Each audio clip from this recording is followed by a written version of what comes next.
I was waiting for you to use the word, and it was the last word you just said, cowardice. We now have a House of Commons almost full of cowards. Everything you mentioned there is down to cowardice. So let's look at the Speaker, Lindsay Hoyle. Coward. So he decided to change parliamentary procedure because he's scared of the repercussions if he doesn't. Well, I don't want any MPs to be assassinated and to be abused and to be killed. But in a democracy, that always has to be an outcome. If we're going to tackle terrorism, people will get killed. And what we do is when we appease terrorists, it emboldens them. They will do more and more and more because they've already pushed you back one step. So they know they can push you back some more steps.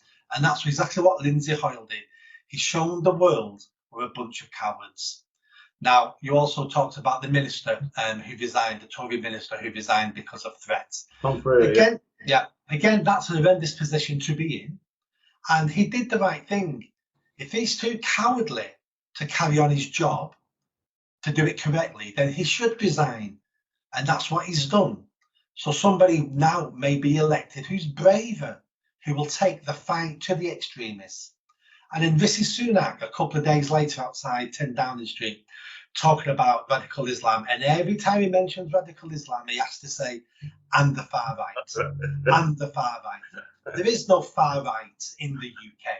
There's probably 9 people in the whole of the UK who you could class as far right.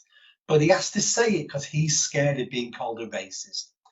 You cannot tackle a problem and solve a problem until you identify that problem, highlight that problem, and then expose that problem for everyone to see. And then you can deal with that problem. He should have stood there on the steps of Downing Street and he should have said, radical Islam does not fit and will not be tolerated in the UK. These are the steps we're going to make to tackle radical Islam. Moderate Muslims are more than welcome to live here. But what's happened, Nick? Because, like I said, I mean, we had the IRA years, where they were bombing and politicians, they were assassinating politicians. They bombed the Tory conference in Brighton, the Grand Hotel. Many people were killed, disabled for the rest of their lives, and that. But they didn't come out after that saying, "Oh, we're too scared now. We're resigning." They carried on. They showed defiance, if anything. They're a different generation of politicians. Yeah, but so our politicians at the moment, from that generation to that generation, what has gone wrong from that courage, from that bravery, to this timidness and cowardice? Easy to answer. It's called the EU. So we joined the EU in the 70s.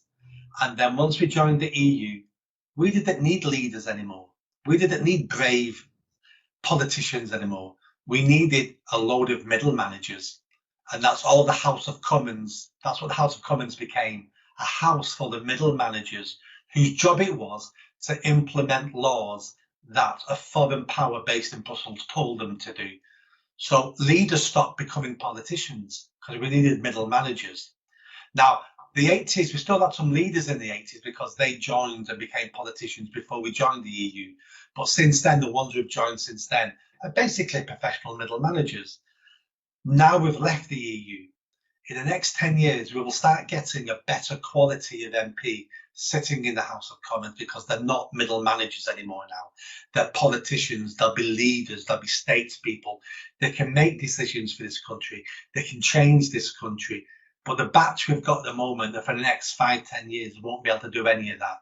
But slowly but surely, new leaders will come and new leaders will be elected. It'll just take time. If you like that video, don't forget to subscribe to the channel, hit that notification bell and comment. And if you like what I'm saying about running for Mayor of Greater Manchester, then stick around. Tell your family, tell your friends. The only way I'm going to have a chance of winning is a grassroots movement. So be part of that movement and hit that bell. Thanks.